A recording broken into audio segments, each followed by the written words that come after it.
بعد اللي حصل مع ابني قلبي اتحرق عليه، والأول مرة حسيت إني لو سكت أكتر من كده هضيع ولادي بإيدي.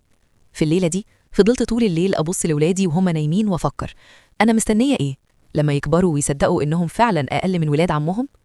تاني يوم حماتي صحتني قبل الفجر كعادتها وقالت لي يلا قومي، بناتي جايين النهارده وعايزين الغدا يجهز بدري، وبعدها تنضفي شقة أخت جوزك. بصيت لها وسكت، لكن جوايا كان في قرار اتاخد خلاص. وانا بنظف اوضه جوزي الله يرحمه لقيت درج قديم كنت عمري ما فتحته. جوه الدرج كان في ظرف عليه اسمي بخط ايد جوزي. ايدي كانت بتترعش وانا بفتحه. لقيت جواب منه مكتوب فيه لو بتقري الجواب ده يبقى انا غالبا مش موجود، وانا عارف امي كويس وعارف انها ممكن تظلمك بعدي، عشان كده انا كتبت كل املاكي ونصيب ولادي بشكل قانوني عند المحامي، وسايب كل الاوراق مع صديقي احمد، ولو حصل اي ظلم روحي له فورا. فضلت أعيط وأنا حاضنة الجواب، وحسيت إن جوزي حتى بعد موته كان بيحاول يحمينا. في نفس اليوم خرجت من البيت من غير ما حد يعرف ورحت لصاحب جوزي.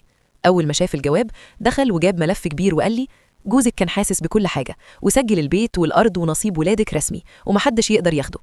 حسيت إن جبل كان فوق صدري واتشال. رجعت البيت لأول مرة وأنا مش خايفة.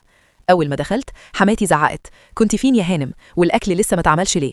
بصيت لها بثبات وطلعت الأوراق من شنطتي وحطيتها قدامها وقلت لها من النهاردة لا أنا خدامة عند حد ولا ولادي هيتذلوا تاني، وده ورث ولادي بالقانون، وأي محاولة منك هتخليكي تشوفي المحاكم. اتحول وشها باللون الأصفر وبناتها اتصدموا.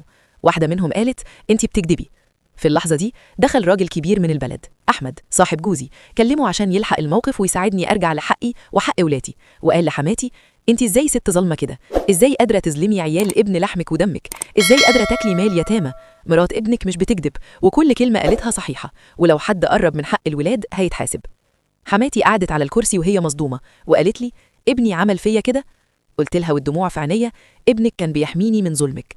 لكن الصدمة الأكبر لما المحامي قال إن جوزي كمان كان سايب مبلغ كبير باسم ولاده في البنك محدش يعرف عنه حاجة غيري أنا وولادي لما يتموا السن القانوني. حماتي انهارت وبناتها بدأوا يعيطوا لأن خطتهم كلها ضاعت. أما أنا أخدت ولادي وخرجت من البيت مرفوعة الرأس لأول مرة من سنين، وابني الصغير شد إيدي وقال لي ماما إحنا خلاص مش هنكون خدامين عند حد. نزلت على ركبتي وحضنته وقلت له لا يا حبيبي، من النهاردة إحنا أحرار. ومن يوميها فهمت إن الحق بيتاخد وإن السكوت على الظلم